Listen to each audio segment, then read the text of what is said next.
Hi friends, welcome to the channel. ఈ వీడియోలో మనం చూడబోతులే బాలీవుడ్లో ఉన్న సగం మంది స్టార్స్ యాక్ట్ చేసి అండ్ బాలీవుడ్లో వచ్చు హౌస్ఫుల్ 5 మూవీ రివ్యూ. అండ్ ఈ మూవీ మొత్తం చూసిన తర్వాత నా ఒపీనియన్ చెప్పాలి, నాకైతే పెద్దగా అయితే ఏం నచ్చలేదు. అండ్ ఇప్పుడు సినిమా స్టోరీ విషయానికి వస్తే కనుక బేసికల్లీ ఒక షిప్ అయితే ఉంటుంది, క్రూజ్ అంటాం కదా. సో ఆ షిప్లో రజాతో రంజితో ఎవరో చెప్పి ఒక పెద్ద ఆయన 100th బర్త్డే అయితే సెలబ్రేట్ చేసుకుంటాడు. అండ్ తను హోలోగ్రామ్లో అయితే మాట్లాడుతూ ఉంటాడు. అండ్ తను జాలీ అని చెప్పి ఒక వ్యక్తిని అయితే ఇంట్రడ్యూస్ చేస్తాను అని చెప్పి అంటాడు. అండ్ టోటల్గా ముగ్గురు జాలీలు అయితే వస్తారు, తన family members, board of directors అందరూ అయితే వస్తారు. అండ్ వచ్చిన తర్వాత ఆ రజాత్ను ఎవరైతే చంపేస్తారు. అండ్ చంపేసిన తర్వాత ఆ కేసుని ఇన్వెస్టిగేట్ చేయడానికి 2 పోలీస్ ఆఫీసర్స్ అయితే వస్తారు. అండ్ అసలు తనని ఎవరు చంపారు అండ్ ఆ జాలీ ఎవరు అండ్ ఆ ఇన్వెస్టిగేషన్లో ప్రాసెస్ ఇంకా 2 మెంబర్స్ అయితే చనిపోతారు. అండ్ ఆ తర్వాత ఏం జరిగింది అనేది మిగతా స్టోరీ. ముందుగా ఈ సినిమాలో ప్లస్ పాయింట్స్ గురించి మనం మాట్లాడుకుంటే కనుక పెద్ద స్టార్ క్యాస్ట్ అయితే ఉంది. కింద చెప్పినట్టే బాలీవుడ్లో ఆల్మోస్ట్ ఒక 20 to 30 మెంబర్స్ అయితే ఉన్నారు. సంజయ్ దత్ కానీ, జాకీ షరాఫ్ కానీ, దినవ్ మోరియా కానీ, నానా పాటేకర్ కానీ, జానీ లీవర్ కానీ, అభిషేక్ బచ్చన్ కానీ అండ్ ఇంకా అక్షయ్ కుమార్ కానీ. అండ్ హీరోయిన్స్ కూడా వాడెవరు అమ్మనూరు నాకు తిరిగట్లేదు, జాకెలిన్ ఫెర్నాండిస్ అనుకుంటా.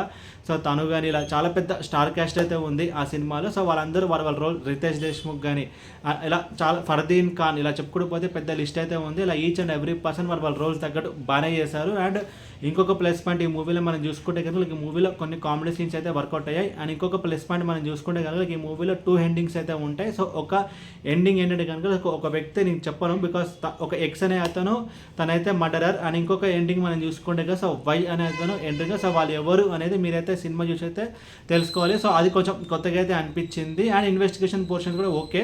అండ్ ఇప్పుడు సినిమాలో నెగటివ్స్ గురించి మనం మాట్లాడుకుంటే కనుక స్టోరీ అండ్ స్క్రీన్ అయితే పెద్ద స్క్రీన్ చేస్తారు, మనకైతే అర్థం కాదు. అండ్ స్క్రీన్ ప్లే కూడా అంతే అనమాట. అంతమంది స్టార్ క్యాస్ట్ ఉండడం వల్ల మనకి వాళ్ళ పర్ఫార్మెన్స్ వల్ల ఆ సీన్ బాగాలేకున్నా సో యాక్టర్స్ పర్ఫార్మెన్స్ వల్ల మనకైతే ఆ సీన్ అనేది ఎలివేట్ అయింది. అండ్ 2-3 స్టార్స్ ఉండడం వల్ల మనకు అంత ఒక స్టార్ స్టెబుల్ ఫిలిం లాగా మనకు అనిపిస్తుంది. కొన్నిసార్లు స్క్రీన్ ప్లే అయితే అసలు ఏముంది అన్నట్టు మనకైతే అనిపిస్తుంది. చాలా లాజిక్ లెస్ సీన్స్ అయితే ఈ మూవీలో అయితే ఉంటే క్రింజ్ కామెడీ అంటాం కదా, సో అది కూడా ఈ మూవీలో అయితే మనకు అనిపిస్తుంది. బాలీవుడ్ వాళ్ళందరూ ఈ సినిమా చాలా బాగుంది అది ఇది అని చెప్పి అంటున్నారు, బట్ ఏం లేదు, మూవీ ఒక డిసప్పాయింటింగ్ సినిమా. అండ్ ఈ మూవీకి నేను ఇస్తే రేటింగ్ 1.5 out of 5.